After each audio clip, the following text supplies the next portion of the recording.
Bienvenidos de nuevo, almas apasionadas por el arte de contar historias, al espacio familiar del canal La Lente Oculta. Hoy, continuaremos juntos el tormentoso viaje psicológico para descifrar los rincones más oscuros de la obra maestra de la televisión llamada Sueños de Libertad. Si en el episodio anterior presenciamos tragedias sangrientas y el colapso de las fortalezas anímicas más sólidas, en este próximo desarrollo, la presión psicológica será empujada a un límite aún más aterrador. Prepárense con nervios de acero.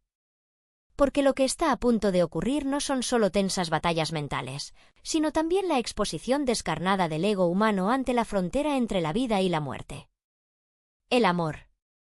Y el odio. Desentrañaremos juntos cada capa de traición y el deseo de libertad que está siendo asfixiado en una sociedad plagada de cálculos a sangre fría.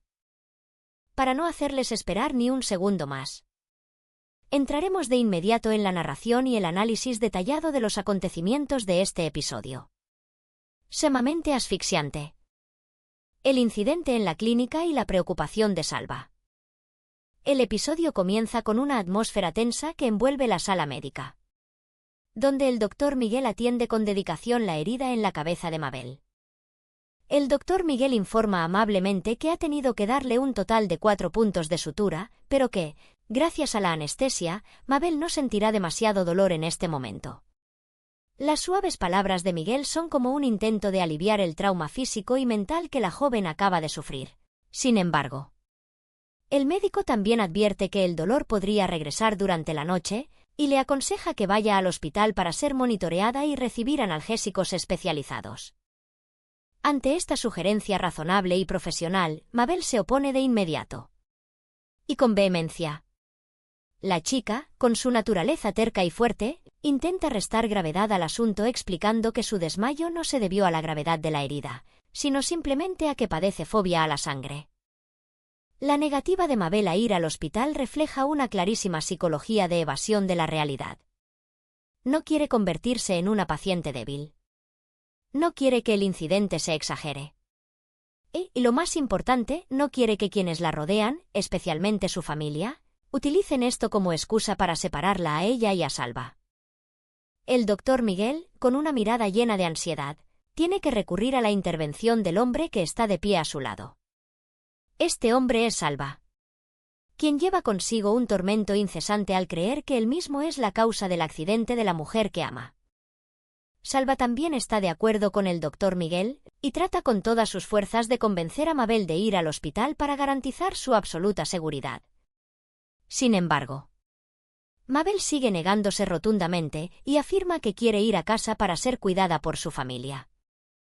Esta escena no solo describe un proceso de tratamiento médico, sino que también retrata profundamente el contraste entre la razón y la emoción. Miguel representa la razón médica. Salva representa la extrema preocupación del amor. Mientras que Mabel es la encarnación de la terquedad mezclada con el orgullo herido. Miguel, al darse cuenta de que no puede cambiar la decisión de Mabel, suelta un comentario lleno de amargura, diciendo que este incidente es una injusticia cruel para Mabel, exactamente igual a lo que ya sucedió en el pasado. Estas palabras tocan el fondo del dolor de los involucrados. Mabel murmura un agradecimiento a Miguel, no solo por la atención médica, sino también por haber creído en ella. Por creer en el amor y en la inocencia de Salva. En respuesta a la determinación de su paciente, Miguel cede y promete buscar un analgésico fuerte para ayudarla a superar la larga y difícil noche que se avecina.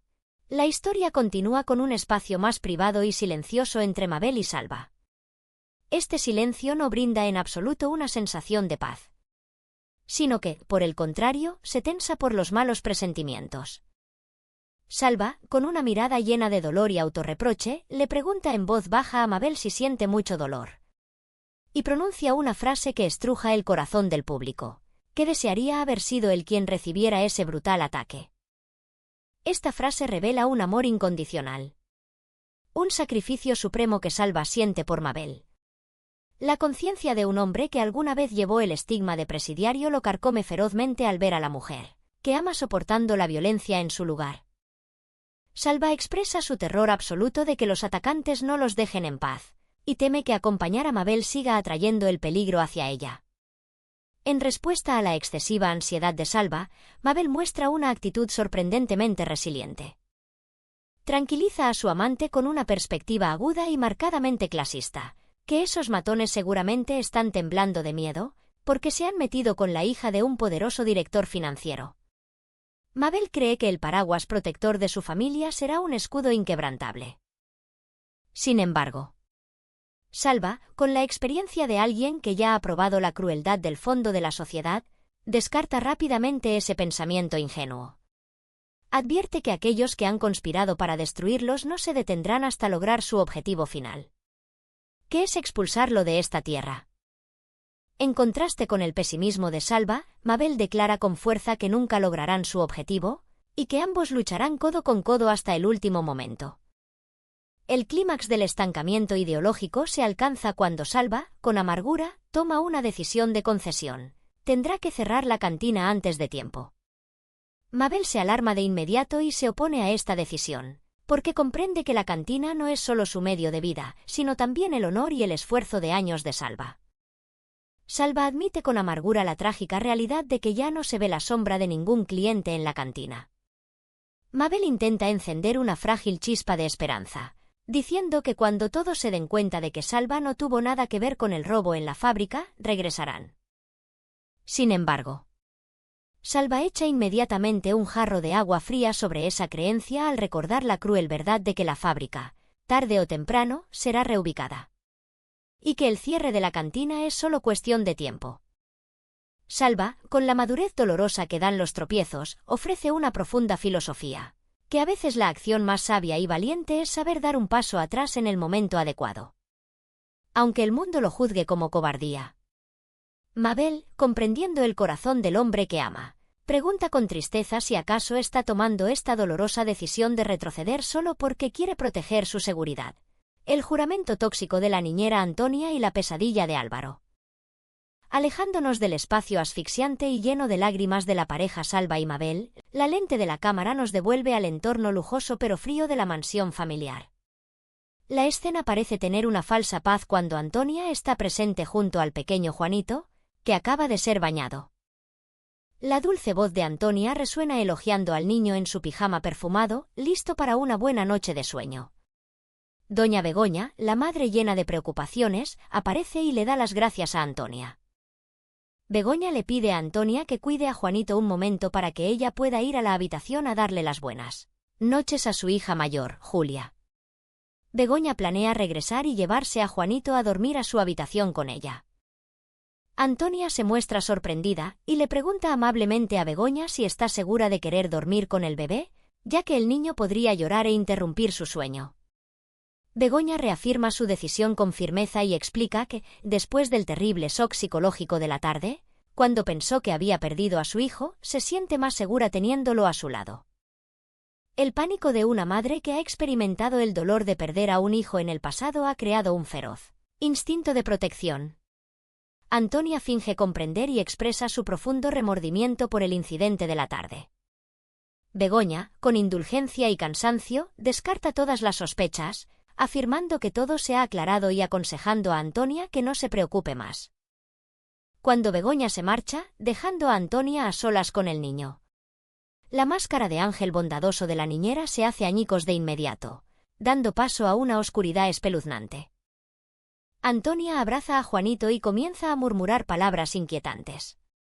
Le susurra al niño inocente que, si su madre supiera lo que ella es capaz de hacer por él, nunca se atrevería a separarlos. Esta afirmación no es solo una amenaza implícita dirigida a Begoña, sino también un autoengaño enfermizo sobre la maternidad. Antonia jura frenéticamente que ama a este niño más que su propia madre biológica, y afirma que Begoña nunca tendría la crueldad y la sangre fría suficientes para proteger al niño como ella lo ha hecho. Antonia está recordando sutilmente el atroz crimen que acaba de cometer al disparar fríamente para acabar con la vida de su amante Álvaro, con el fin de proteger la vida de Juanito. El tóxico juramento resuena en el espacio silencioso como una maldición. Antonia le promete al niño que si alguna vez necesita algo en el futuro, ella siempre aparecerá para protegerlo. La escena termina con una sonrisa salvaje y un comentario lleno de insinuaciones de Antonia mientras acaricia el rostro del niño y dice que tiene los mismos rasgos que su padre. Sin embargo, el crimen nunca puede quedar enterrado en el silencio y el fantasma de la verdad siempre acecha en los sueños. Inmediatamente después de su momento de autoengaño, Antonia cae en una pesadilla aterradora. En su delirio, la figura de Álvaro, el hombre al que ella le arrebató la vida, se manifiesta vívidamente y la amenaza. La imagen de Álvaro, sosteniendo su herida sangrante, lanzando reproches de que Antonia lo asesinó despiadadamente y advirtiéndole que se asegure de acabar con él por completo la próxima vez, refleja el terror extremo que corroe la mente de la asesina. En el reino de los sueños, la paranoia de Antonia llega a su punto máximo cuando Álvaro amenaza con matarla si se atreve a acercarse a él una vez más. Y lo más cruel, golpeando la debilidad psicológica de Antonia, es cuando Álvaro declara que matará al pequeño Juanito ante sus propios ojos para que pruebe el sufrimiento supremo. Álvaro en el sueño expone las mentiras de Antonia, acusándola de haberlo utilizado todo este tiempo solo para encontrar la forma de volver con su exmarido. Antonia, presa del pánico absoluto, grita y llora desconsoladamente rogándole a Álvaro que perdone al niño inocente. Pero Álvaro, encarnación del crimen y de la fría venganza, declara que este niño es la carta de triunfo que salva su vida y, al mismo tiempo, es la sentencia de muerte para Antonia. El fantasma de Álvaro afirma resueltamente que todo el mundo pronto conocerá su verdadero rostro astuto y malvado. La pesadilla pasa a una escena en la que Antonia lucha frenéticamente, gritando el nombre de Álvaro, rogándole que no lastime al bebé, que lo deje descansar en la cuna. Antonia despierta sobresaltada de la pesadilla, jadeando y empapada en sudor, con un grito aterrador que la devuelve a la cruel realidad. El enfrentamiento entre Antonia y Gabriel. Justo en ese momento, en la escena que sigue a la pesadilla de Antonia, Gabriel aparece de repente y se acerca con una mezcla de preocupación y escrutinio. Le pregunta si se encuentra bien. Antonia intenta recuperar la compostura e inventa una razón sencilla, diciendo que acaba de tener una pesadilla horrible. Gabriel, con una mirada penetrante, no puede ocultar su sospecha y se pregunta por qué la niñera está durmiendo en el sofá en medio de la noche.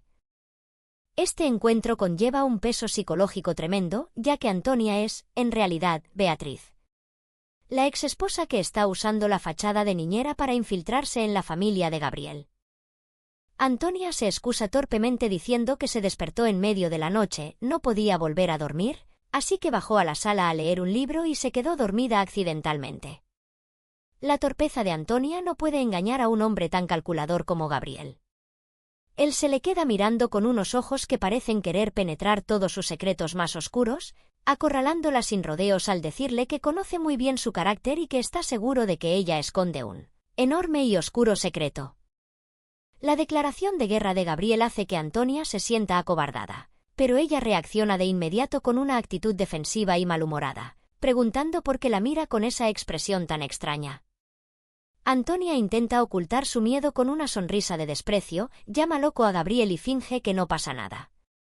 Ella niega rotundamente todas las acusaciones, dice que no tiene nada que contar y se burla de que el insomnio es un fenómeno fisiológico completamente normal. Sin embargo, Gabriel, con el instinto de un hombre acostumbrado al control, no se deja engañar fácilmente. Sigue presionándola, señalando que debe haber alguna preocupación invisible y extremadamente pesada para que ella no pueda pegar ojo, y la interroga severamente para saber cuál es la verdad. Gabriel va incluso más allá al cuestionar si Antonia está involucrada en algún lío peligroso. Acorralada, Antonia intenta mostrarse desafiante y le pregunta qué tiene que ver eso con él. Gabriel declara su autoridad en voz alta, enfatizando que todo lo relacionado con Antonia es de su incumbencia, porque ella vive bajo este techo y se le ha confiado la gran responsabilidad de cuidar a su hijo. Esta relación compleja y controladora refleja una atmósfera asfixiante y posesiva dentro de la familia aristocrática. Al darse cuenta de que no puede seguir evadiendo el tema, Antonia se ve obligada a soltar una media verdad para distraerlo, admitiendo que la razón por la que está desvelada es porque Begoña tuvo un ataque de ira durante el día. Cuando Gabriel exige una explicación detallada, Antonia comienza a relatar la historia con una actitud resentida, interpretando el papel de víctima. Cuenta cómo sacó a Juanito al jardín a jugar mientras Begoña dormía profundamente sin avisarle, Y el resultado fue que, al despertar, Begoña entró en pánico buscando a su hijo. Gabriel se enfurece de inmediato y reprende a Antonia por su acción irreflexiva e indisciplinada al llevarse al niño sin dejar ningún mensaje. Antonia admite que fue un error estúpido, pero aún así intenta deliberadamente sembrar la discordia interna con un análisis psicológico astuto, que la razón por la que Begoña se enojó en realidad no fue por preocupación por su hijo, sino por vergüenza al haberse quedado dormida como un tronco, descuidando su responsabilidad como madre. Antonia confiesa descaradamente que su propósito inicial al entrar en esta casa era vigilar y controlar a Gabriel, pero que poco a poco ha desarrollado un profundo afecto por Juanito. Ella siembra la duda en la mente de Gabriel, incitándolo a pensar que Begoña intentó ocultar deliberadamente este asunto por miedo a ser reprendida por su marido. Sin embargo, Gabriel, con su lucidez y firme confianza en su esposa, rechaza inmediatamente ese argumento engañoso, afirmando que Begoña es una madre maravillosa y que en esta historia la única persona que actuó de manera irresponsable fue Antonia. Desenmascarada y habiendo fracasado en su manipulación psicológica, Antonia se excusa diciendo que tiene que ir a cambiarse para prepararse para un nuevo día, con el fin de huir de esta espinosa conversación. Este segmento es la cumbre del arte de construir tensión, desnudando las siniestras intrigas de Beatriz bajo el disfraz de Antonia. El explosivo conflicto en la familia Salazar entre Mabel y su padre biológico Pablo. La trama sigue cambiando de rumbo, llevando al espectador a otro conflicto igualmente intenso, que gira en torno a la estancada historia de amor entre Mabel y Salva justo en el centro de la familia Salazar. En la sala de estar, Mabel se prepara para salir de casa a pesar de las objeciones de sus familiares.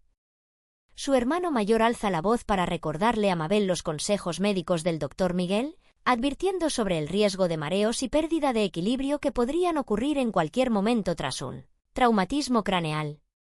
Pero Mabel, obstinada, descarta todos los riesgos con una firme creencia en su salud. Dice que ha dormido bien y que nada malo puede pasar. Incluso declara con confianza que, si por casualidad se marea, Salva estará a su lado para protegerla. El nombre de Salva, apenas pronunciado, actúa como la chispa que enciende el barril de pólvora llamado Pablo, el padre biológico de Mabel. Pablo Salazar, con su ideología conservadora y el orgullo de la clase alta, levanta inmediatamente la voz para recordarle a su hija que nunca aceptará que se relacione con un hombre que tiene antecedentes penales. El desprecio se hace evidente por la forma en que Pablo llama a Salva exconvicto. La acalorada discusión estalla cuando Mabel no se deja intimidar y se levanta con fuerza para defender a su amante, corrigiendo a su padre diciéndole que su nombre es Salva y que él también es un ser humano igual que cualquier otro. La personalización de este desgarro en la familia Salazar ofrece una profunda perspectiva sobre los prejuicios de clase. Ella utiliza argumentos agudos para refutar el prejuicio social, afirmando que el hecho de que una persona se haya visto envuelta con la ley no significa que se le quite su condición humana. Pablo, con la experiencia de la vida y la ansiedad excesiva de un padre, advierte que vincularse con un hombre con tal mancha solo traerá problemas y desgracias a su vida. Mabel, casi desesperada por encontrar comprensión en su padre, le exige malhumorada que entienda que ella quiere estar con Salva. El ambiente familiar se vuelve más asfixiante que nunca cuando Mabel, con un tono lleno de frustración, intenta despertar a su familia ante la realidad de que Salva está sufriendo las consecuencias de un crimen que no cometió. Compara con amargura la situación actual de Salva con la tragedia que tuvo que soportar en el pasado, cuando él siempre fue víctima de la injusticia. Pablo, un hombre que valora la razón y la ley, acorrala a su hija con preguntas de tono acusatorio, cuestionando si Salva realmente robó el dinero de su antiguo jefe o no, y si fue juzgado y condenado por la ley. Mabel, con la indulgencia y la ceguera del amor, intenta justificar la acción de Salva, explicando que él solo recuperó el dinero ganado con su sudor y lágrimas que el jefe le debía, y que tuvo que pagar un precio demasiado alto para aprender una amarga lección. Ella exclama con desesperación que por qué la verdad es tan difícil de aceptar. Pablo no cede, continúa utilizando argumentos mordaces para acorralar a su hija, burlándose de que, como su naturaleza no cambia, Salva sigue asociándose con elementos indeseables. La decepción del padre llega a su punto álgido cuando lanza la hiriente observación de que no puede creer que su preciosa hija haya caído en los brazos de un criminal. El hermano mayor entonces interviene pidiéndole a Pablo que ponga fin a esos crueles prejuicios. Sin embargo, Pablo lo desafía y les pide que vayan y expliquen la inocencia de Salva a los trabajadores de la fábrica, que están sumidos en la indignación y la sospecha. Pablo argumenta que, y con ese oscuro historial, no es de extrañar que todos crean unánimemente que Salva es el cerebro involucrado en el robo de los bienes de la fábrica. Mabel admite sinceramente que ella misma al principio fue cegada por los prejuicios, pero que ahora, al comprenderlo, ha depositado toda su confianza en él. Además, condena enérgicamente los brutales actos de violencia que agresores anónimos infligieron a Salva, afirmando que no hay ninguna razón que pueda justificar semejante crueldad. Pablo, ante la terquedad de su hija, pierde el control y lanza un ultimátum en tono de amenaza. Declara tajantemente que nunca se quedará de brazos cruzados viendo cómo su hija se pone en peligro una vez más, solo por querer estar junto a un hombre de baja calaña. Pablo plantea dos opciones crueles: o Mabel pone fin personalmente a esta relación, o él mismo usará su poder para arrebatarle el sustento a Salva cerrando la cantina esta misma mañana. Mabel se queda atónita ante la crueldad de su padre. No puede creer que sea capaz de usar el poder para pisotear el pan de cada día de otra persona. Pablo le recuerda fríamente a su hija su posición suprema, que no solo es accionista, sino también el director financiero que tiene en sus manos el poder de vida y muerte. Mabel utiliza un último argumento para defender el fruto del trabajo de Salva, enfatizando que él ha derramado mucho sudor y lágrimas para construir ese pequeño negocio, y le recuerda a su padre que ella también trabaja en esa cantina. Pablo descarta ese motivo, considerando que el trabajo de su hija es solo un juego caprichoso y argumentando que ella podría encontrar fácilmente otro empleo en cualquier lugar. Incluso asesta una puñalada más cruel a las esperanzas de su hija al afirmar que, de todos modos, esa cantina tendrá que cerrar cuando la fábrica se traslade. Mabel, indignada, declara que su padre nunca podrá salirse con la suya y se marcha enfadada, dejando atrás el caos de una ruptura en las relaciones de la familia Salazar. La furia de Gabriel ante el artículo acusatorio. Mientras tanto, en otro escenario donde el mundo de los negocios está lleno de cálculos, comienza a desatarse otra tormenta. Begoña aparece pidiendo disculpas por interrumpir e informa su agenda. Llevará a Julia a una fiesta de cumpleaños por la tarde y planea pasarse por la tienda para comprar un regalo. Este anuncio parece inocuo, pero sirve de preámbulo para los complejos eventos que siguen. Inmediatamente, la atención se centra en una figura poderosa que alberga una furia reprimida: Gabriel. Gabriel arroja un periódico sobre la mesa y cuestiona a la persona que tiene enfrente sobre el contenido del artículo. La otra persona parece intentar calmar la situación, sugiriendo que es completamente normal que la prensa informe sobre los eventos de una gran empresa con influencia regional. Sin embargo, el problema no radica en la cobertura informativa, sino en el contenido de las declaraciones. Gabriel señala directamente un fragmento de la entrevista que cita a una empleada y le exige a la otra persona que lo lea detenidamente. El extracto cita el nombre de Claudia Díaz, la gerente de la tienda, quien ha expresado públicamente su pesar por la antigua dirección y ha hecho un comentario comparativo, afirmando que bajo el liderazgo anterior, la empresa experimentó tiempos mucho más gloriosos y brillantes. Esta declaración es como una bofetada en la cara del orgullo de Gabriel, el hombre que ocupa el asiento de poder actual. No solo es una negación de su capacidad de liderazgo, sino también una humillación pública. Gabriel se enfurece y jura aplicar una disciplina de hierro para asegurarse de que ningún empleado se atreva a abrir la boca ante la prensa nunca más, especialmente esa joven insolente.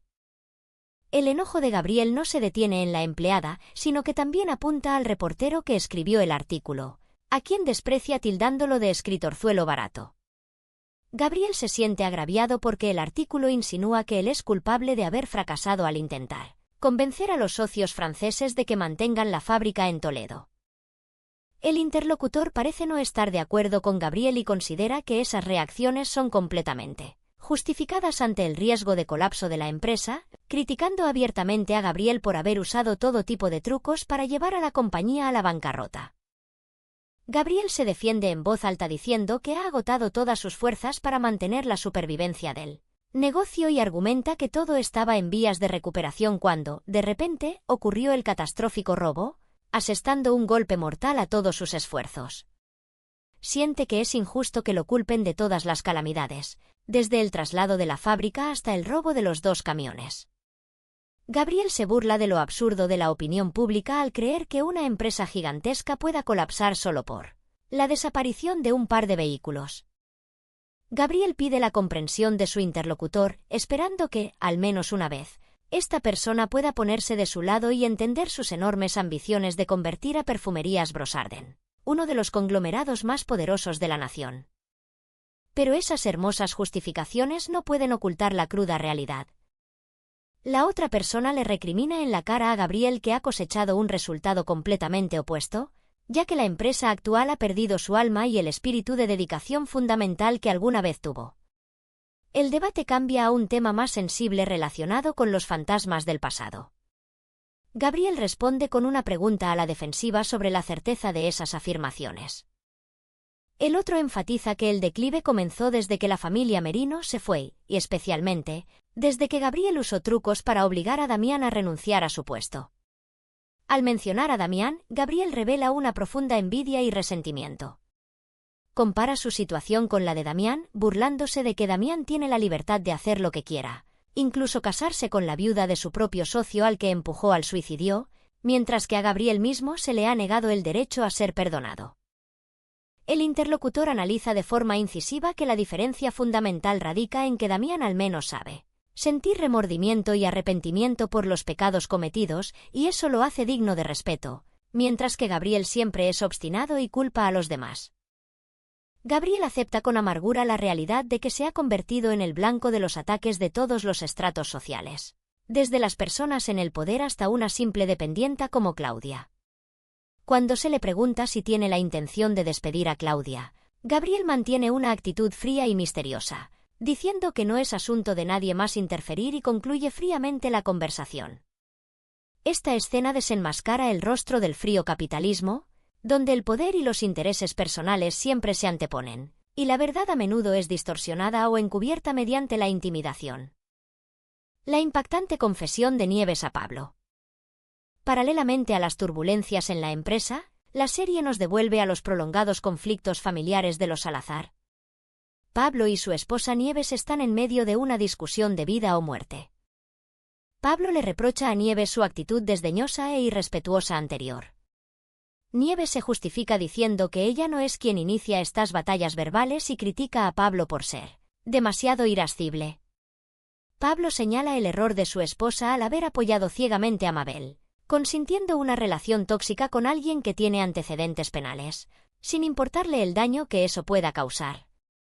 Nieves explica pacientemente que ella simplemente expresó sus pensamientos más sinceros.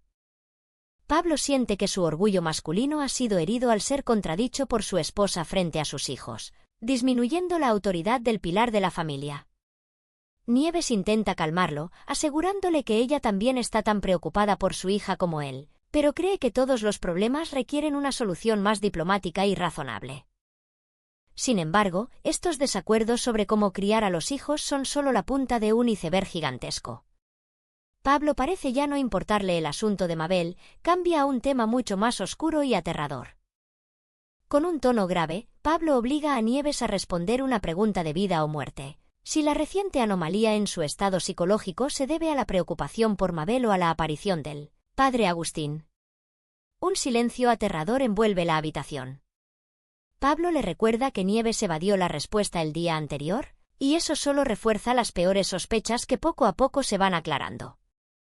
Pablo va directo al grano sin ninguna consideración, acusando a Nieves de haber ayudado al doctor Giralte a poner fin a la vida de otra persona. Nieves intenta evadirlo débilmente, reaccionando con indignación y diciendo que Pablo la está insultando al obligarla a responder una pregunta tan cruel. Reitera su clara postura sobre las prácticas médicas del doctor Giralte para negar cualquier implicación. Pero Pablo no le da a su esposa la oportunidad de escapar, bloquea su retirada enfatizando que la historia actual no tiene nada que ver con el doctor Giralte, sino que es un asunto completamente distinto.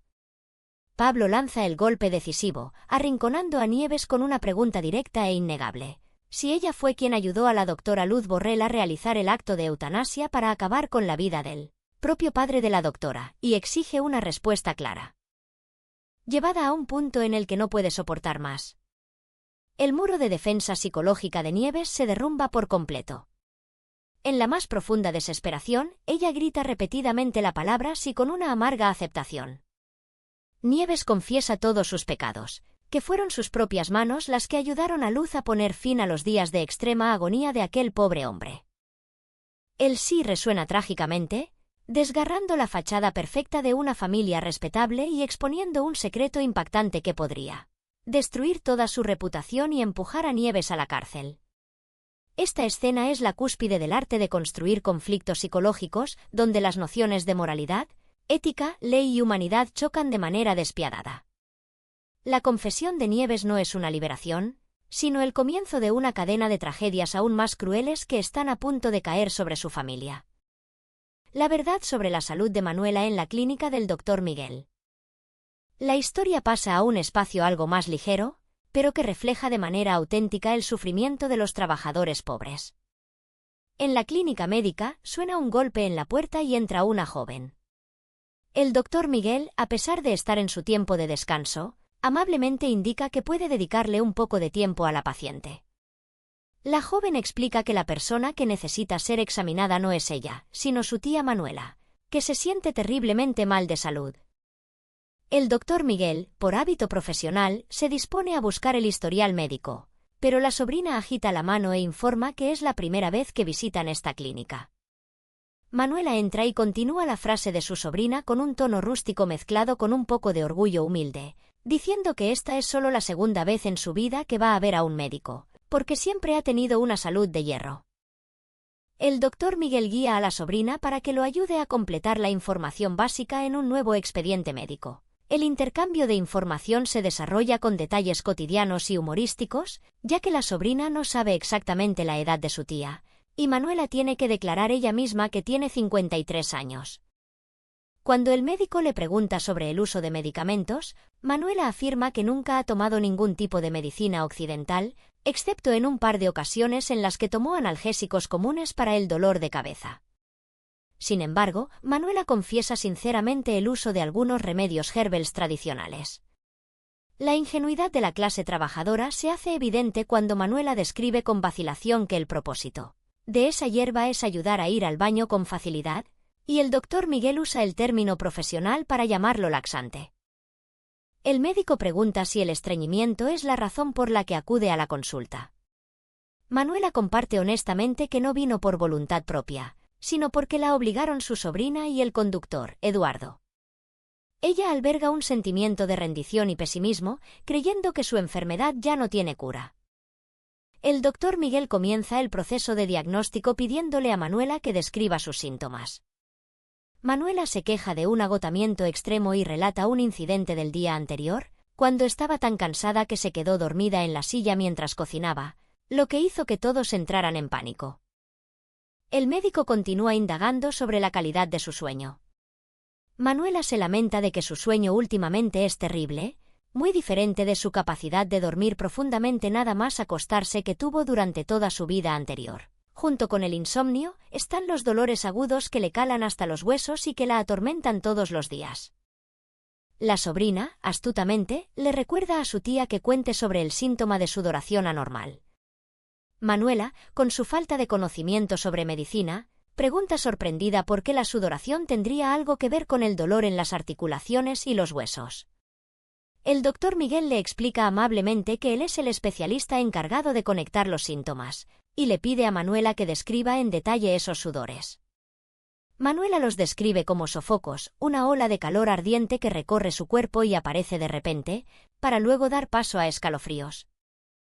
El Dr. Miguel le hace otra pregunta que parece no estar relacionada, pero que resulta decisiva: si Manuela ha experimentado cambios de humor erráticos. Manuela se sorprende de la capacidad de comprensión del médico y se pregunta cómo es posible que él sepa eso. Ella resume sus síntomas, centrándose en la fatiga y los dolores óseos.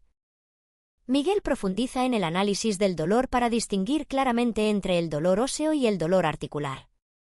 Manuela confirma que el dolor se concentra en las articulaciones de los hombros, los codos, las muñecas y las caderas. El mayor temor de una trabajadora manual se expresa de forma conmovedora cuando Manuela manifiesta su preocupación de que estos dolores le arrebaten su capacidad de trabajar y que, si no puede seguir limpiando, no sabrá con qué ganarse el pan de cada día. Esta es una realidad brutal para quienes pertenecen a las capas más bajas de la sociedad, donde la salud es el único patrimonio, y perder la salud equivale a caer en la tragedia de morir de hambre. El doctor Miguel plantea una última pregunta delicada sobre el ciclo menstrual de Manuela. Manuela, con la timidez y la vergüenza de las mujeres de esa época, lo confirma vacilante. El médico utiliza términos médicos especializados como menopausia y amenorrea, para preguntarle si su ciclo sigue siendo regular. Manuela se muestra incómoda y no entiende el propósito de estas preguntas de carácter tan privado. El doctor Miguel sintetiza todos los síntomas y llega a una conclusión médica clara. Lo que Manuela está experimentando son los signos característicos del periodo premenopáusico, climaterio. Manuela, debido a sus limitaciones educativas, confunde la palabra climaterio con clima.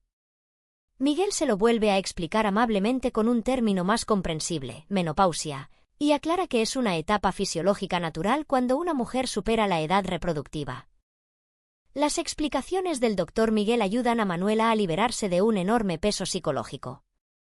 Suspira aliviada al saber que no padece ninguna enfermedad terminal, sino que simplemente está atravesando una etapa de cambio fisiológico natural en todos los seres vivos.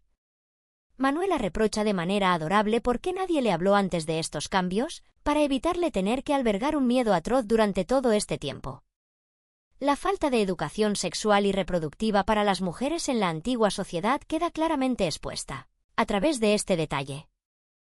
El doctor Miguel, con su mentalidad progresista, comparte una verdad más equitativa, que incluso los hombres tienen que pasar por cambios debido a la edad, pero que ese tema se oculta incluso más que el de las mujeres. Él afirma que estos cambios fisiológicos son parte natural de la creación y no hay razón para convertirlos en un tema tabú.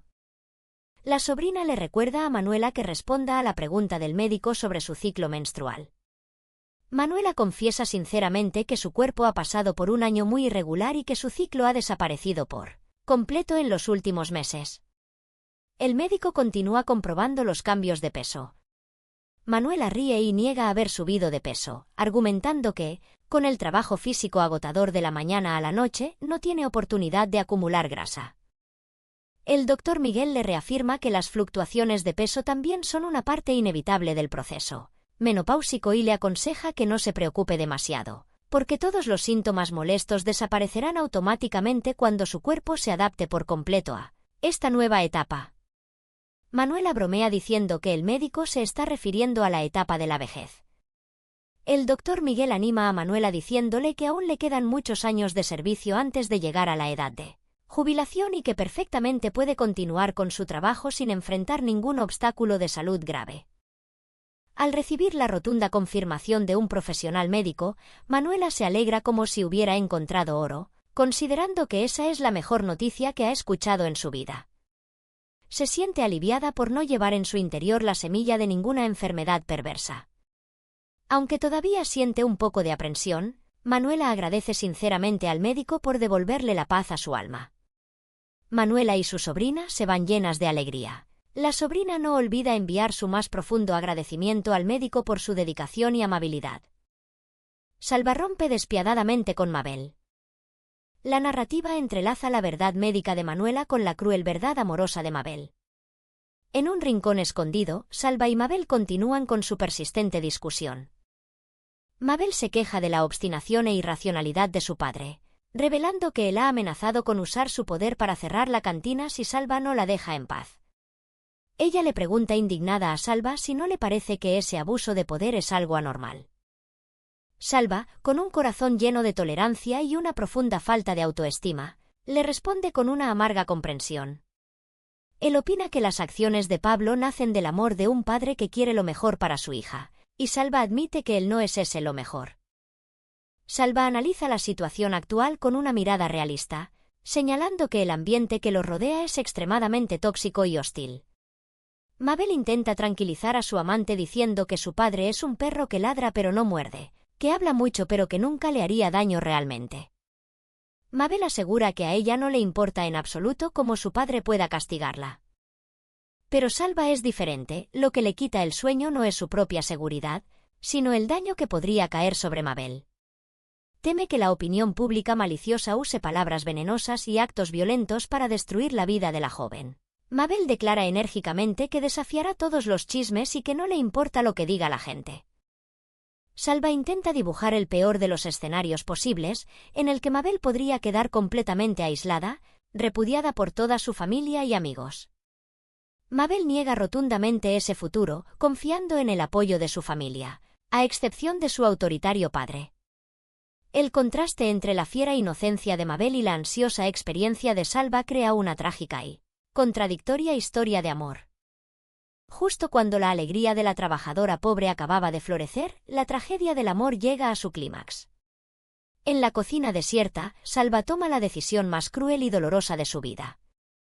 Le dice sin rodeos a Mabel que no pueden seguir interpretando el papel de temerarios sordos, fingiendo que las amenazas no existen en el mundo exterior. Mabel está desconcertada y no entiende las intenciones de su amante. Salva admite con dolor que las advertencias del padre de Mabel son completamente ciertas y fundamentadas. Mabel percibe la inquietud y pregunta directamente si Salva tiene la intención de abandonarla. Salva se traga las lágrimas y afirma que romper es la salida más segura y la mejor opción para ella en este momento. Mabel entra en pánico total, niega repetidamente y le ruega a Salva que no tome esa decisión. Ella afirma su intenso amor, declarando que, sin importar las prohibiciones de su familia, está decidida a no separarse nunca de él. Salva, con la determinación de alguien que prefiere aceptar el sufrimiento para que la persona que ama sea feliz, pronuncia una frase que le desgarra el alma. Si Mabel no está dispuesta a soltarlo, será él quien tome la iniciativa de cortar todo contacto. Mabel llora amargamente llamando a Salva por su nombre, y en el momento de mayor desesperación, reúne todo su valor para pronunciar las 3 palabras más sagradas: te amo. Esta es la primera vez que declara oficialmente los sentimientos de su corazón de una manera tan clara y poderosa. La inesperada confesión de amor hace que el corazón de Salva se derrita. No puede contener sus emociones y le responde que él también la ama con toda su vida. El momento en el que ambos confiesan el profundo sentimiento que se tienen, resulta ser exactamente el momento en el que deben enfrentar la separación más amarga. Salva aprieta los dientes, interpreta el papel del villano y dice fríamente que la separación es lo mejor para el futuro de Mabel. Le suplica que confíe en su decisión, porque ella merece tener una vida pacífica y a un hombre perfecto, 1000 veces mejor que él. Mabel, adolorida, le ruega a Salva que no sea tan cruel con ella. Le confiesa que, en toda su vida, nunca había experimentado un sentimiento tan intenso y profundo. Ella prueba su amor recordando su tolerancia al haber perdonado y aceptado fácilmente su pasado carcelario. Salva intenta negar ese amor, afirmando que su perdón solo proviene de un corazón bondadoso y de la lástima. Mabel se opone con vehemencia, asegura que lo que hace proviene enteramente de un amor verdadero, y que Salva para ella no es un simple enamoramiento pasajero ni una aventura romántica. Salva le recuerda a Mabel la inmadurez y la falta de experiencia de la juventud. Pero Mabel afirma resueltamente que ha atravesado suficientes tormentas para darse cuenta de cuál es el propósito de su vida y está segura de que no puede seguir viviendo sin él. Ella toma la mano de Salva y le transmite la ferviente creencia de que el poder del amor los ayudará a superar cualquier tempestad. Sin embargo, Salva está decidido a cerrar la puerta de la esperanza. Aparta fríamente su mano y, sin piedad, la echa para que regrese a su casa. El rechazo de Salva es como un cuchillo apuñalando el corazón de Mabel, dejando un dolor imborrable y un futuro incierto para este amor tan complicado. Las consecuencias de la entrevista de Claudia y Valentina. La tormenta desatada por la entrevista de Claudia sigue extendiéndose y generando reacciones encontradas. En la tienda, entra a comprar una clienta elegante llamada Doña Rosita. Ella expresa alegremente su acuerdo y admiración por las audaces opiniones que Claudia emitió en la prensa. Claudia esboza una sonrisa forzada y agradece los elogios de la clienta. Después de que la clienta se marcha, Valentina, compañera de Claudia, le informa con preocupación que esta ya es la segunda clienta que elogia el artículo. Claudia empieza a darse cuenta de la gravedad del asunto. Esta fama inesperada la hace sentir incómoda. Se queja de que el artículo ha creado un impacto mediático que supera con creces lo que ella había imaginado en un principio. Claudia se culpa a sí misma por haber sido tan ingenua y culpa al reportero de haber editado y exagerado intencionadamente la verdad para atraer lectores. Sin embargo, Valentina ve el problema desde otra perspectiva. Ella cree que la reacción positiva del público demuestra que lo que Claudia dijo ha tocado la fibra sensible de la gente. Valentina cuenta cómo escuchó por casualidad a los trabajadores de la fábrica hablar y elogiar la valentía de Claudia. Esos elogios son totalmente comprensibles, porque cientos de trabajadores viven en un estado de indignación y pánico extremo ante la amenaza de que la fábrica sea vendida y trasladada. Cuando la gente está dividida, el hecho de que alguien se levante para denunciar la injusticia convierte a esa persona en un héroe a su pesar. Aunque es elogiada, la propia Claudia está aterrorizada por los problemas en los que podría meterse. Se hace autocrítica pensando que no pudo mantener la lucidez y dejó que las emociones dominaran sus palabras al responder a la entrevista. Valentina intenta animar a Claudia para que deje a un lado su miedo y se sienta orgullosa de su acción heroica. Valentina considera que la entrevista no contiene palabras insultantes ni ataques personales contra nadie. Claudia rápidamente saca el periódico y señala las letras negras que escribió el reportero. Lee en voz alta las citas que afirman que la gerente de la tienda, Claudia Díaz, había recordado públicamente y con nostalgia a la junta directiva anterior e hizo una delicada comparación de que la época de liderazgo pasada había traído una era de prosperidad mucho mayor. Claudia explica, sintiéndose agraviada, que ella no usó la expresión era de prosperidad, sino que simplemente describió que fueron épocas de carácter diferente. Ella afirma que solo compartió recuerdos hermosos y personales sobre los primeros días en que empezó a trabajar en ese lugar. Valentina, aunque no conoce a fondo la historia de la empresa, expresa su profundo acuerdo con la sombría realidad actual. Claudia está extremadamente arrepentida por haber confiado demasiado en los demás, reprochándose por qué fue tan ingenua de poner su confianza en un periodista que se dedica a buscar noticias sensacionalistas.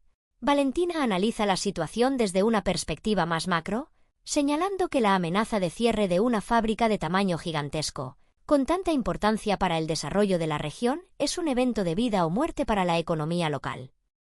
Cuando se le pregunta por una solución, Valentina ofrece una idea audaz, que las autoridades o el gobierno deben tomar medidas de intervención enérgicas con paquetes de rescate financiero para mantener la producción en su tierra natal. Esta idea, aunque es de naturaleza macroeconómica, refleja el deseo de los trabajadores de que el Estado proteja sus derechos. Valentina cree que movilizar el poder de la prensa y la televisión para crear presión pública es un paso correcto y necesario. En ese momento, suena el timbre mortal del teléfono, interrumpiendo su acalorada discusión. Es una llamada de la secretaria del director Gabriel con la orden de que Claudia debe presentarse de inmediato en su oficina. Tanto Claudia como Valentina comprenden que esto no es una invitación a tomar el té ni un halago, sino seguramente una furia que está a punto de caer sobre la cabeza de la pequeña empleada. La oscura sombra del traslado de la fábrica y la preocupación de Chloe. Dentro del silencioso espacio de una residencia privada, el ambiente vuelve a tomar un matiz pensativo y lleno de cálculos. La secretaria, Chloe, presenta el informe sobre el crecimiento económico de la empresa en el último mes. Chloe informa cuidadosamente que las copias han sido enviadas a todos los miembros de la junta directiva, pero que ella quería entregársela personalmente a una figura importante, doña Digna, justo en su casa. Digna no parece sentir mucha simpatía por Gabriel. Chloe percibe la tensión en la relación entre los líderes y comenta sutilmente que cruzarse con Gabriel en este momento no es una experiencia agradable para nadie. Digna está de acuerdo y hace extensiva esa insatisfacción a todos los miembros de la junta directiva. Chloe continúa proporcionando una información de inteligencia sumamente importante que al día siguiente, el abogado Félix Cifuentes, representante legal de la empresa matriz Brossard, estará presente en la compañía. Digna menciona que ya ha trabajado antes con este abogado y valora mucho su competencia profesional. Ambas llegan a la conclusión común de que la aparición del abogado representante no tiene otro propósito que supervisar el proceso de transferencia y reubicación de todo el sistema de la fábrica a otra región. Digna expresa su impotencia y su inquietud por encontrar la forma de atraer a este abogado a su bando para convencer a la alta dirección de que cambie de decisión y mantenga la fábrica. Sin embargo, la cruel verdad extingue ese rayo de esperanza, confirmando que una vez que la empresa matriz Brossard ha dado la orden de enviar a alguien, todos los intentos de revertir la situación son en vano. La conversación pasa al futuro incierto de la propia secretaria. Digna pregunta amablemente cuáles son sus planes una vez que la fábrica cierre oficialmente. Chloe alberga una gran incertidumbre, sin saber a dónde la llevará el futuro. Ella prevé que podría ser trasladada a la sede central en París, pero por ahora debe aferrarse a este lugar hasta el último minuto. Al ser preguntada sobre la posibilidad de ser transferida a las nuevas instalaciones, Chloe lo descarta porque cree que su trabajo es administrativo, mientras que la nueva instalación en el extranjero solo se centra en la etapa de producción. La conversación está a punto de terminar cuando Digna tiene un asunto urgente que atender. Le dice a Chloe que descanse y que se tome su tiempo para terminar su taza de café. El encuentro de Fina en Toledo. El contexto continúa desarrollándose justo después, cuando Digna acaba de salir de la habitación. Fina entra por casualidad en ese preciso momento. La aparición de Fina abre una conversación privada llena de matices con Chloe. Fina saluda cortésmente y Chloe también expresa su aprecio y alegría por tener la oportunidad de verse y conversar de forma civilizada. Chloe le pregunta amablemente por la vida de Fina desde que regresó a la tierra de Toledo, tan llena de recuerdos. Fina describe la sensación de volver como una experiencia abrumadoramente emotiva y sagrada, donde cada esquina, cada calle le trae a la memoria recuerdos inolvidables. Chloe menciona la información que escuchó de Marta, de que Fina se ha mudado temporalmente a vivir allí. Fina lo confirma, explicando que no pudo rechazar la sinceridad y la ferviente invitación de doña Digna, a quien Fina siempre ha valorado y respetado como una segunda madre desde el día en que falleció su madre biológica. Fina enfatiza que alojarse allí es solo una solución provisional. Chloe, contacto, intenta averiguar si Fina se siente incómoda con su alojamiento actual. Fina niega sentirse insatisfecha, pero revela su orgullo y su anhelo de independencia como mujer moderna. No quiere vivir dependiendo de la compasión de los demás, anhela trabajar, aportar y ganar su propio dinero para pagar su propio espacio vital. Fina confiesa que odia la sensación de precariedad y lo temporal en la vida. Con comprensión y un amor noble, Chloe alivia las preocupaciones de Fina al mencionar el enorme amor que Marta siente por ella. La afirmación de que el amor sincero de Marta es el apoyo más sólido y seguro que posee Fina ilumina toda la escena. Chloe admite con amargura la realidad de que en este mundo es muy raro encontrar a alguien que tenga la suerte de hallar un amor tan pleno y verdadero. Sus palabras están llenas de una dolorosa resignación y una sincera bendición. Luego, Chloe se excusa para marcharse y le desea a Fina mucha suerte y éxito en el camino de la vida que le espera. Fina se ofrece a acompañarla hasta la puerta, pero la otra persona declina amablemente, dejando atrás un silencio lleno de arrepentimiento y nostalgia. Marta rescata a Claudia del despido de Gabriel. Volviendo a la tormenta en la oficina de Gabriel. Claudia entra en la boca del lobo con el corazón en un puño. Gabriel lanza el periódico sobre la mesa y, usando el tono de un superior, interroga a Claudia sobre el significado de esas palabras rebeldes. Claudia intenta mantener la calma y explica honestamente que ella simplemente respondió a unas preguntas de una entrevista de un periodista con el que se encontró por casualidad. Gabriel desenmascara la ingenuidad de Claudia, señalando que ella no solo respondió, sino que también reveló información ultra secreta sobre la que no tenía autoridad para hablar. Gabriel acusa a Claudia de inmiscuirse en asuntos que superan los límites y las responsabilidades de una simple empleada. Acorralada, Claudia se levanta para defenderse con los argumentos de una trabajadora. Responde francamente que, como alguien que está a punto de ser tirada a la calle y convertirse en una desempleada en unos meses, ella y todos los trabajadores de ese lugar tienen todo el derecho a saber y tienen el derecho a alzar la voz sobre los problemas de vida o muerte de la fábrica. Gabriel, utilizando la lógica de los patronos, rechaza el argumento de Claudia, afirmando que exponer las debilidades y las dificultades de la empresa en la prensa es un acto estúpido y destructivo. Él le recuerda la estricta orden de silencio que ha impuesto a todos los miembros accionistas. Claudia no duda en exponer la injusticia y la falta de transparencia en la gestión, burlándose de que Gabriel debería haber difundido esa orden a todos los empleados de menor rango, ya que ella no es una accionista que se beneficie de la empresa. Gabriel, furioso, acusa a Claudia de utilizar argumentos retorcidos para justificar su culpa. Claudia afirma con firmeza que no es una justificación, sino una explicación digna y legítima. La terquedad de Claudia es como echar leña al fuego de la ira que arde dentro de Gabriel. Él ruge y la amenaza con quitarle el trabajo inmediatamente. En ese momento, que pende de un hilo, la gerente Marta aparece como una salvadora. Marta se disculpa cortésmente por la interrupción repentina y usa su tacto para rescatar a Claudia. Marta dice que se ha enterado de la situación por la tienda y reprende sutilmente a Gabriel por haber actuado a sus espaldas al convocar a sus subordinadas sin consultar primero con su jefa directa. A Gabriel no le importan esos pequeños detalles. Apunta al periódico y le pregunta a Marta si ha leído esas palabras sediciosas. Marta, con astucia, reconoce que el contenido del artículo es bastante exacto con respecto a la realidad actual y asume valientemente toda la responsabilidad para proteger a su subordinada. Claudia, conmovida por la protección de su jefa, interviene para explicar que ella simplemente respondió a las preguntas y que el periodista, por su cuenta, hizo conjeturas y exageró la historia llevándola mucho más lejos de lo que ella había proporcionado. Sin embargo, Gabriel no acepta esa excusa, acusa a Claudia de haberse atrevido a criticar y juzgar públicamente las decisiones estratégicas de la alta dirección. Con el poder supremo en sus manos, Gabriel dicta fríamente una sentencia de despido inmediato, exigiéndole a Claudia que recoja sus cosas y desaparezca de la empresa hoy mismo. Marta interviene de inmediato y con fuerza, analizando las desventajas de esta decisión precipitada. Ella responde por Claudia, prometiendo que la joven aprenderá una lección que le costará sangre y que nunca volverá a tener ningún contacto con la prensa en el futuro.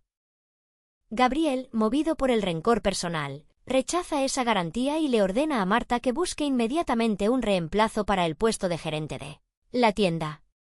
Marta usa la razón de una empresaria para analizar los pros y los contras, argumentando que nadie en este momento posee la competencia profesional y la vasta experiencia de Claudia para asumir ese puesto. Lanza una advertencia que da de lleno en el punto débil económico de Gabriel, que despedir a una gerente talentosa justo ahora conducirá a una grave caída en los ingresos y, en el contexto crítico actual, el objetivo supremo de la empresa es mantener un informe financiero atractivo. El afilado argumento de Marta logra derribar la agresividad de Gabriel. A él no le queda más remedio que tragarse su orgullo, se vuelve hacia Claudia con una actitud resentida y la echa de la habitación con una fría amenaza. Le prohíbe terminantemente abrir la boca sobre cualquier tema con cualquier persona. Después de que Claudia se va, Marta le pregunta a Gabriel cuál es su decisión final. Gabriel admite amargamente su propia impotencia, diciendo que despedirla hoy o dentro de unos meses no supone ninguna diferencia, porque, de todos modos, el destino de esta empresa ya está decidido. Marta consuela a Gabriel diciéndole que ha tomado una decisión sabia y con visión de futuro. Gabriel le ordena a Marta, de mal humor, que imponga la ley marcial sobre todos los empleados de menor rango y los obligue a mantener la boca cerrada. El mayor miedo de Gabriel queda expuesto. Le aterra la idea de que la empresa matriz Brossard descubra este desastre y cierre la fábrica sin contemplaciones. En menos de un mes. Al escapar de las garras de Gabriel, Claudia sale temblando. Le da las gracias repetidamente y con profundidad a doña Marta por haberle salvado la vida hace un momento. Claudia todavía se encuentra en estado de pánico total, sin saber qué destino le depara a su trabajo. Marta consuela amablemente a la joven, asegurándole que no ha sido despedida, pero también le recuerda la peligrosa línea que acaba de cruzar. Marta, de forma estricta pero compasiva, le advierte a Claudia que hacer declaraciones en la prensa es un acto sumamente imprudente e impulsivo. Claudia, entre lágrimas, admite su error, explicando lo astutos que pueden ser los medios de comunicación cuando distorsionan deliberadamente sus palabras. Marta le imparte una lección dolorosa sobre el mundo de los negocios, que la prensa nunca es un amigo de confianza, especialmente cuando la empresa está al borde del abismo. Claudia admite sinceramente su culpa y expresa su enorme remordimiento por haber empujado a doña Marta a enfrentarse cara a cara con la ira de don Gabriel. Con la tolerancia de una líder con corazón, Marta consuela a Claudia para que recupere la calma. Al ver que la empleada sigue temblando de miedo, Marta la invita amablemente a su oficina privada para que descanse y recupere el ánimo antes de volver al ritmo del trabajo. La reconciliación entre Andrés y Valentina y el privilegio de la alta sociedad cuando Begoña compra una cesta de regalo. La historia continúa con complejos fragmentos sentimentales que se entrelazan y que tienen lugar justo en el espacio de la tienda. Allí, Valentina está teniendo una emotiva conversación con el hombre que ama, Andrés. La chica expresa su sorpresa y alegría por poder reunirse con él a solas en su lugar de trabajo. Andrés le pregunta amablemente cómo le va. Valentina, con rostro triste, le cuenta las presiones del trabajo en la fábrica y, especialmente, su arrepentimiento porque las discusiones y los malentendidos innecesarios han creado una distancia invisible entre ambos en el último tiempo. Empieza expresando su profundo remordimiento por sus actos descontrolados e irreflexivos. La vergüenza la embarga al no poder explicar por qué se comportó de una forma tan horrible, y le ruega a Andrés que olvide esas feas imágenes. Andrés, con suavidad, descarta todos los reproches, la comprende y la perdona, y no considera que esos malentendidos sean un asunto trivial. Enfatiza que el hecho de que ella no pueda aceptar la infidelidad de su hermano hacia ella es una reacción psicológica completamente legítima. Esa oposición demuestra que ella ha dejado atrás por completo las ideas anticuadas y que apoya perspectivas de vida más progresistas. Andrés confiesa su intenso deseo de reconciliarse y reconstruir la confianza en la chica. Promete hacer todo lo posible para demostrar su sinceridad. Sin embargo, también le ruega a la chica que no use sus errores del pasado para etiquetarlo, sino que abra su corazón para ver sus incesantes esfuerzos por cambiar en el presente. Valentina, con un desgarro interno, admite que también anhela poder cerrar los ojos y confiar plenamente en él una vez más. Pero la obsesiona el pensamiento de que, en lo más profundo del corazón de Andrés, la sombra de su expareja, Begoña, siempre será la prioridad. Ante la confusión y el dolor de Valentina, Andrés decide desnudar las verdades más oscuras de su pasado, aclarando todos los malentendidos y afirmando que Valentina le ha robado el corazón. Mientras las emociones se desbordan y la reconciliación aún no se ha consumado del todo, las transacciones comerciales interrumpen la escena, reflejando las contradicciones sociales. Justo en la tienda, Begoña aparece inesperadamente, rompiendo su intimidad. Begoña pide ver a la gerente, Claudia. La vendedora Valentina tiene que aparcar sus asuntos personales para atender a la clienta e informa cortésmente que Claudia no está en la tienda en ese momento. Begoña parece tener un poco de prisa y explica que pasó por allí para comprar un regalo de cumpleaños significativo para una amiga de su hija Julia. La mirada de Begoña se siente atraída por una cesta de regalo que está exquisitamente decorada y es muy llamativa. Señala la cesta y pregunta si puede comprarla. Sin embargo, Valentina se niega, algo avergonzada, explicando que esa cesta es un pedido personalizado y que ya está reservada para otro cliente. La responsabilidad de una vendedora no le permite entregar un artículo que ya tiene dueño a otra persona de manera arbitraria. Para compensar las molestias, Valentina se ofrece amablemente a preparar ella misma otra cesta de un valor similar por la tarde. Begoña la rechaza de inmediato, diciendo que tiene mucha prisa y que no tiene tiempo de volver por la tarde. Sigue insistiendo y rogándole a Valentina que sea flexible y le permita llevarse esa cesta. Valentina se encuentra en un aprieto. Expresa su impotencia y sugiere que la solución más segura es pedirle permiso y decisión a su jefa directa, Claudia. Begoña, acostumbrada a utilizar los privilegios de la alta sociedad, asume con confianza que Claudia nunca se atrevería a rechazar su petición y argumenta que la tienda puede preparar rápidamente otra cesta para dársela al otro cliente. Ante la presión de una figura poderosa, a Valentina no le queda más remedio que ceder y entregarle la cesta a Begoña a regañadientes. La transacción se completa por el precio de 125 pesetas, una cantidad nada desdeñable. Begoña toma la cesta, da las gracias y se marcha rápidamente. Justo después de que Begoña abandona la tienda, Andrés, que había estado presenciando todo el incidente, se acerca a Valentina y le aconseja que no le dé demasiada importancia a esa actitud arrogante. Le explica que el comportamiento impositivo de Begoña es una reacción psicológica normal en un contexto en el que la fábrica se enfrenta a crisis sucesivas. Su último recordatorio recuerda que ella es la esposa del director. Sirve como el resumen perfecto del orden de clases, donde el poder se coloca por encima de las reglas comunes. La llamada del destino, Fina rompe con Bianca. En un rincón tranquilo, Fina está haciendo una llamada telefónica del destino. La ansiedad y la vacilación son evidentes en cada uno de sus suspiros. Después de lograr conectar con la persona al otro lado de la línea, Fina pronuncia el nombre de Bianca. Empieza preguntando tímidamente por la situación actual de Bianca. Cuando Bianca menciona una llamada perdida, Fina explica que intentó comunicarse la noche anterior, pero que quizás el mensaje no fue entregado. Fina admite débilmente que su estado de ánimo actual es terrible. Con un esfuerzo sobrehumano, Fina decide desatar el nudo de todos sus problemas. Con voz entrecortada, anuncia una decisión definitiva: ha elegido quedarse en esta tierra, lo que significa que construirá una nueva vida junto a Marta. El rechazo, aunque envuelto en remordimiento, sigue teniendo un poder destructivo aterrador. Fina jura por Dios que ha tenido que darle muchas vueltas y ha luchado ferozmente consigo misma antes de tomar esta dolorosa decisión, pero que quiere ser fiel a los latidos de su corazón. Bianca, al otro lado de la línea, parece derrumbarse y no puede creer lo que acaba de escuchar. Fina niega desesperadamente la idea de que esté confundida o sea impulsiva. Confiesa el dolor que le desgarra el alma al tener que cortar con sus propias manos el vínculo con la persona a la que una vez estuvo unida. Fina afirma que el amor que siente por Bianca es completamente real, un sentimiento sagrado que siempre atesorará.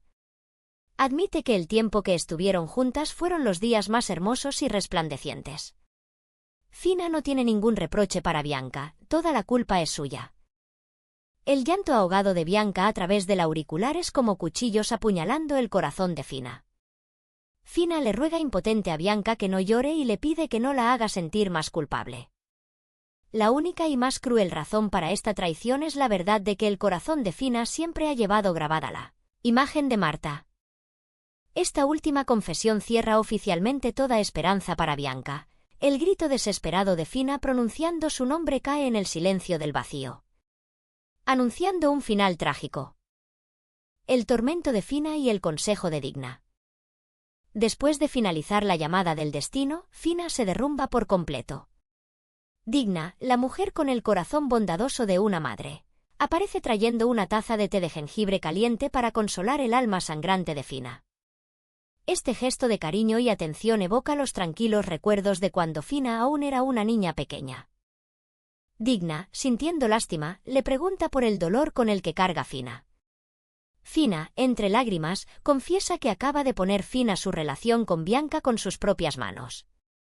El remordimiento asfixia el corazón de Fina al darse cuenta del profundo daño que le acaba de infligir a una persona inocente.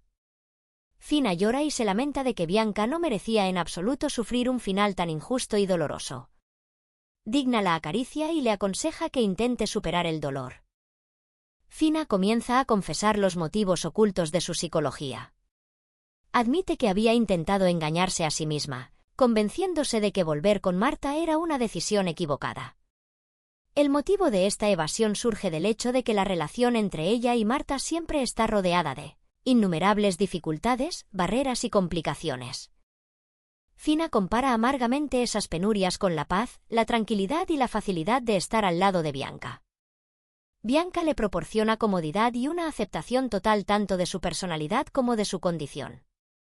La diferencia clave radica en que en el mundo de Bianca, en su círculo social, su amor siempre fue recibido con apertura y respeto, y nadie jamás lanzó palabras difamatorias o juzgó su relación. Por el contrario, en esta tierra llena de prejuicios y costumbres arcaicas, el amor de Fina y Marta es un pecado que debe ser enterrado en la oscuridad. Siempre tendrán que interpretar el papel de extrañas ante los ojos de la gente para proteger su honor y su seguridad. Digna comprende esas barreras invisibles, pero aún así planta en el corazón de Fina una frágil esperanza en un futuro más brillante donde puedan romper su jaula y vivir libremente su propia vida. Digna, con su experiencia de vida y tolerancia, le aconseja a Fina que nunca se ate a sentimientos de culpa. Le recuerda a Fina que es una persona libre y tiene derecho a decidir su propia felicidad. El recordatorio sobre la libertad hace que Fina se sienta aún más amargada, porque se da cuenta de que Bianca es quien realmente posee la libertad total. El sacrificio de Fina no trae una felicidad inmediata, sino que solo deja cicatrices sangrantes. Aunque siente un profundo dolor, Fina aprieta los dientes y admite que ese era el único camino que estaba obligada a elegir para poder ser fiel a sí misma. Pablo acorrala a Nieves y el clímax de la traición. Pero la historia no se detiene ahí. La tragedia de la mentira y la moralidad sigue siendo diseccionada a través de la acalorada discusión entre Pablo y Nieves. Pablo, en un estado de extrema agitación, intenta continuar con su investigación sobre el acto de eutanasia de su esposa. Nieves intenta evadirlo, negándose a hablar del tema. Pero Pablo no se rinde, la interroga sobre el carácter y la conciencia de Nieves, cuestionando cómo pudo tener el corazón de quitarle la vida a un ser humano. Se burla de la imagen de la enfermera abnegada que viste su inmaculado uniforme blanco, con la misión de salvar a la gente y ayudar a aliviar el dolor de la humanidad, pero que puede llegar a cometer un crimen atroz.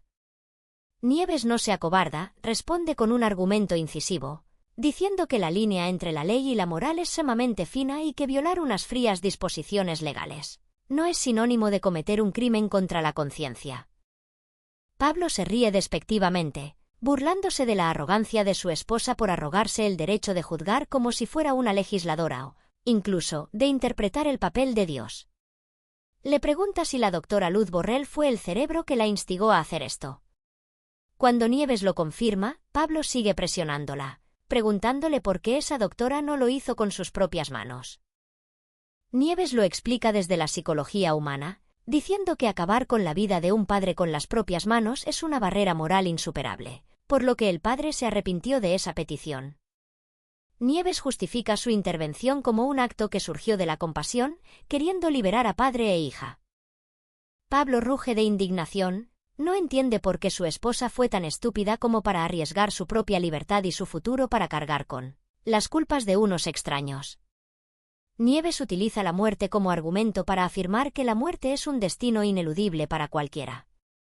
La única diferencia humana, según Nieves, es cómo las personas enfrentan la muerte. La elección entre marchitarse sufriendo un dolor físico extremo o poder cerrar los ojos en paz en un sueño apacible. Pablo rechaza resueltamente esa justificación, arrebatándole a Nieves el derecho a decidir sobre la vida. Nieves contraataca con empatía, afirmando que no podía quedarse mirando mientras un semejante se retorcía de dolor. Pablo opina que esas no son más que palabras vacías alimentadas por las ideas pervertidas del doctor Giralte. Nieves defiende al viejo doctor y asegura que él no tuvo nada que ver. Pablo vuelve a culparlo a él de ser el origen que esparce las semillas del crimen. Nieves reclama su independencia de pensamiento y afirma que todas sus acciones provienen de su propia conciencia. Incapaz de debatir en el plano teórico, Pablo pasa a extraer información práctica y le pregunta cuántas veces ha cometido este acto y durante cuánto tiempo.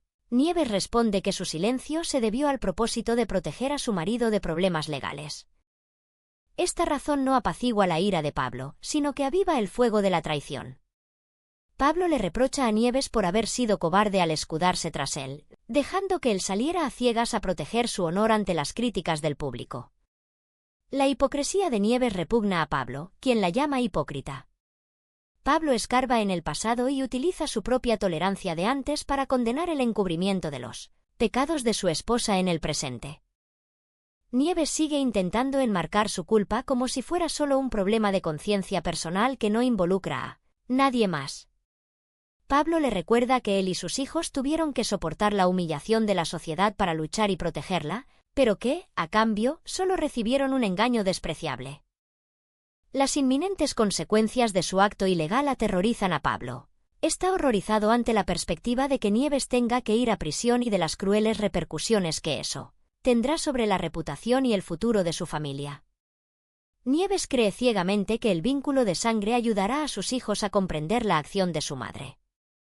Pero Pablo, con la desesperación de un padre, reza para que los niños nunca tengan que verse en la trágica situación de tener que llegar a esa cruel comprensión.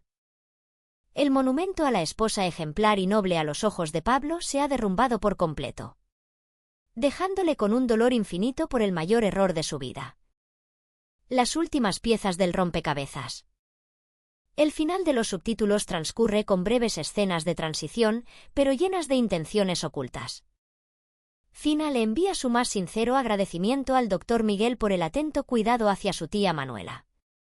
Aparece otro personaje exigiendo que cesen los insultos. Hay un reconocimiento hacia un conductor familiar. Hay una tensión amenazante entre Pablo y alguien sobre el riesgo de ser denunciado a la policía. Y finalmente, la imagen de una misteriosa pulsera con las letras F y B que representan a Fina y Bianca, como un recordatorio persistente de los secretos que no se pueden ocultar, presagiando un camino lleno de turbulencias por venir. Predicciones para los próximos eventos. Basándome en los complejos rompecabezas psicológicos y en las pistas exquisitamente sembradas en este episodio, puedo hacer algunas deducciones explosivas sobre los próximos desarrollos de Sueños de Libertad. En primer lugar, sobre el personaje de la niñera Antonia, o mejor dicho, Beatriz. Sus pesadillas y su paranoia demuestran que sus límites psicológicos comienzan a resquebrajarse.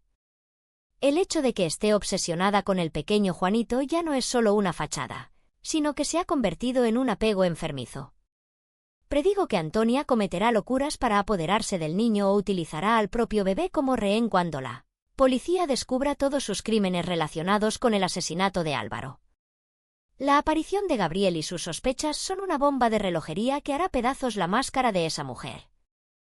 En segundo lugar, sobre la crisis en la fábrica y el destino de Claudia. Gabriel, con su rencor personal, no dejará en paz a Claudia fácilmente, a pesar de la intervención de Marta. El hecho de que el periodista haya recabado información convertirá el asunto en una bomba mediática. Es muy probable que los trabajadores de la fábrica, bajo una opresión extrema, utilicen el artículo de Claudia como bandera de rebelión, dando lugar a una huelga masiva que paralice todas las operaciones y desbarate los planes del grupo Brossard. En tercer lugar, sobre la tragedia de la familia Salazar entre Pablo y Nieves. La verdad sobre la eutanasia asistida por Nieves no podrá mantenerse oculta para siempre entre cuatro paredes. Pablo, con su orgullo y su respeto por el honor familiar, sin duda tendrá que tomar la decisión más cruel de todas: denunciar a la esposa con la que comparte el lecho para salvar su reputación, o convertirse en un cómplice que encubra el crimen. Me inclino por la teoría de que la verdad se filtrará a través de una tercera persona, empujando a su familia a una crisis legal y mediática sin precedentes que destruirá por completo su futuro. Finalmente, sobre la historia de amor de Salva y Mabel. Romper cuando todavía existe un amor profundo es siempre la semilla de reencuentros llenos de sangre y lágrimas. La firme decisión de Mabel de no rendirse demuestra que ella se rebelará contra la autoridad de su padre. Es posible que huya de casa o que sufra un problema de salud grave que haga que Salva no pueda seguir escondiéndose y tenga que levantarse para luchar y protegerla de la opresión de la familia Salazar. Ha pasado otro episodio dejando tras de sí ecos pesados y obsesivos.